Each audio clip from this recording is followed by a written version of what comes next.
میرا نام محمد رمضان ہے. ہمارے گاؤں میں 3 مسجدیں اور تینوں اہل حدیثوں کی. ان میں نماز پڑھنے جاتا ہوں. بہت شرارتیں کرتے ہیں.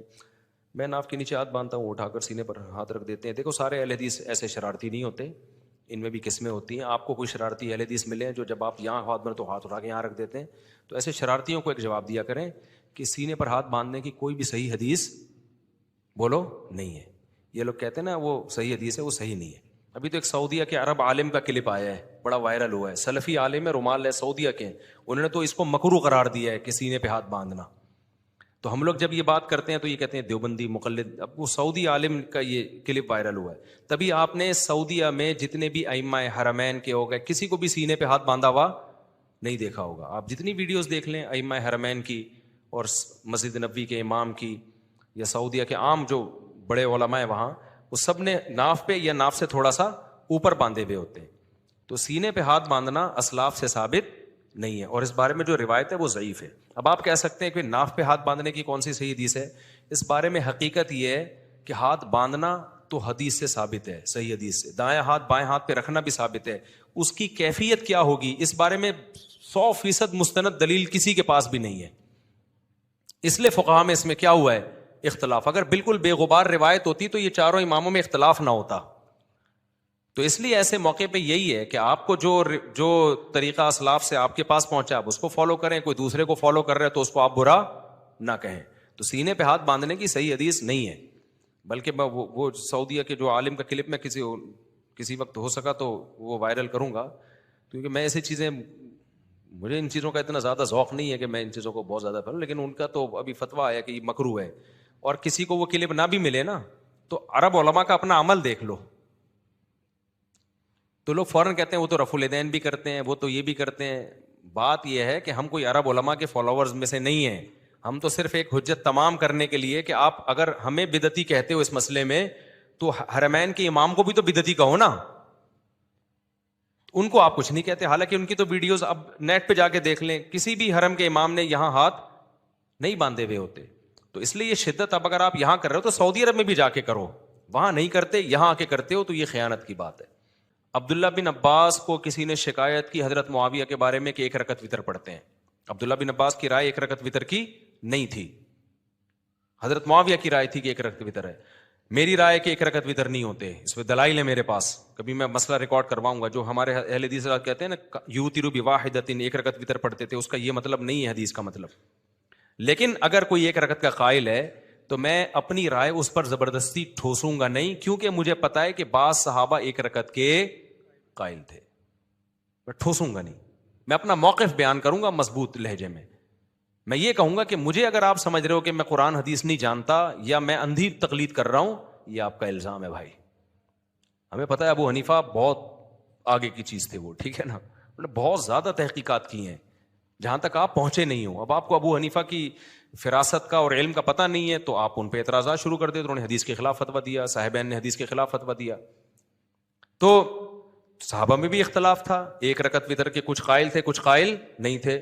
لیکن دونوں کو یہ پتا تھا کہ بھائی دونوں کی نیت اللہ رسول کو فالو کرنا ہے, لہذا دونوں نے ایک دوسرے کی رائے کا احترام کیا ہے. آج کی جو متشدد دیوبندی ہیں وہ جیسے اہل حدیثوں پہ رد کر رہے ہوتے ہیں, متشدد اہل حدیث دیوبندیوں کا مذاق اڑا رہے ہوتے ہیں, یہ صحابہ ان کی طرح نہیں تھے, ان کی طرح نہیں تھے. بلکہ صحابہ نے کیا کیا, یہ مسئلے کو آرام سے حل کیا.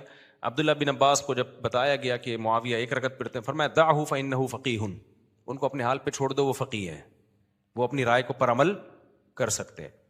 یعنی گویا بزبان حال کہتی ہے بھائی میں جو تمہیں بتا رہا ہوں تم اس کو مانو, باقی وہ کیا کر رہے ہیں وہ اللہ جانے, ٹھیک ہے نا. ان کے پاس ایک کوئی روایت پہنچی ہوگی یا ان کی رائے یہ ہوگی یوتر بواحدۃ, ان کا یہی مطلب ہے. کتنے آرام سے صحابہ نے مسئلہ حل کر دیا کہ نہیں کر دیا. تبھی تو پورے پورے ملکوں کے ملک فتح کر لیے ان لوگوں نے. ایسے روم اور فارس کی بخیے ادھیڑ کے رکھ دیے, کیونکہ ان کی صفوں میں کوئی رفع الیدین کر رہا تھا, کوئی نہیں کر رہا تھا, کوئی یہاں ہاتھ باندھ رہا تھا, کوئی ہاتھ چھوڑ کے نماز پڑھ رہا تھا. اور جس کو جس عالم پر اعتماد ہوتا اس پر عمل کرتا. کوئی چیلنج مناظر بازی, اگر وہ کہتے نا کہ نہیں بھائی زور سے آمین ہے یا آہستہ آمین ہے, پہلے یہ منجی ٹھوکوں گا, میں منجی ٹھوکوں گا, تو روم اور فارس نے مسلمانوں کی منجی ٹھوک دینی تھی. محمد بن قاسم پھر سندھ فتح نہیں کرتا, محمد بن قاسم کی منجی ٹھک چکی ہوتی اب تک. تو اس لیے بڑے بڑے علاقے فتح کر لیے, پھر سائنس کی دنیا میں نام پیدا کیا مسلمانوں نے, کہا یار یہ مسائل حل ہو چکے ہیں. پھر چاروں اماموں نے آ کے تو بالکل ہی ختم کر دیا یہ مسائل, انہوں نے فقہ کو مرتب کر دیا, ریٹن فارم میں لے آئے, امت پوری اس پہ جمع ہو گئی, بھائی اب یہ ریٹن میں ہے, اب اسی کو فالو کرو, اب دائیں بائیں جانے کی تمہیں اجازت نہیں ہے. تو انہوں نے تو پھر حکومتیں اسی فقہ کو نافذ کیا, حکومتوں نے, کہیں فقہ حنفی نافذ ہوا, کہیں شافی نافذ ہوا, جہاں فقہ شافی نافذ ہوا حنفیوں کو اعتراض نہیں ہوا, جہاں فقہ حنفی نافذ ہوا شافیوں کو اعتراض نہیں ہوا. ایسی زندگی گزرتی رہی.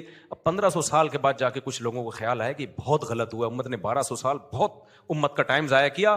بلکہ قرآن حدیث ہم اب بتائیں گے, یہ حدیث نمبر ہے, نبی نے رفع الیدین کیا, جو نہیں کرتا وہ کیا ہے, وہ گمراہ ہے. اور جس نے جو رفع الیدین نہ کرنے کے قائل تھے انہوں نے کہا یہ اس کا جواب ہے, جس نے کیا تو وہ کیا ہے, گمراہ ہے. وہ اندھا مقلد ہے, وہ مقلد ہے. جو منجیاں ٹھک رہی ہیں, ایک دوسرے کی منجیاں ٹھوک ٹھوک کے سبھی ٹھک گئے ہیں ماشاءاللہ, سمجھ رہے ہو. تو جو بدعت کو فالو نہیں کرتے ان کے لیے دین بہت آسان. کوئی مر جائے تو بھی بڑے آرام سے مر آ گئے, دعائیں گلو چلو بھائی نکلو, ختم ہو گیا سیٹ اپ. لیکن میں آپ اچھا ہمارے نماز پڑھانا بہت آسان ہے. اب دیکھو میں سنتیں گھر پہ پڑھوں یا مسجد میں آ کے پڑھوں میری مرضی ہے. پھر میں نماز کے وقت آیا, سلام پھیرا, کیونکہ سلام کے بعد نبی سے صحیح حدیث ہے, حضرت عائشہ فرماتی ہے نبی صلی اللہ علیہ وسلم اللہم انت السلام کے بغیر بیٹھتے تھے, اس کے بعد کھڑے ہو جاتے تھے. تو ہم یہ کرتے ہیں اللہم انت السلام پڑھا, اس کے بعد پتلی گلی سے نکل گئے.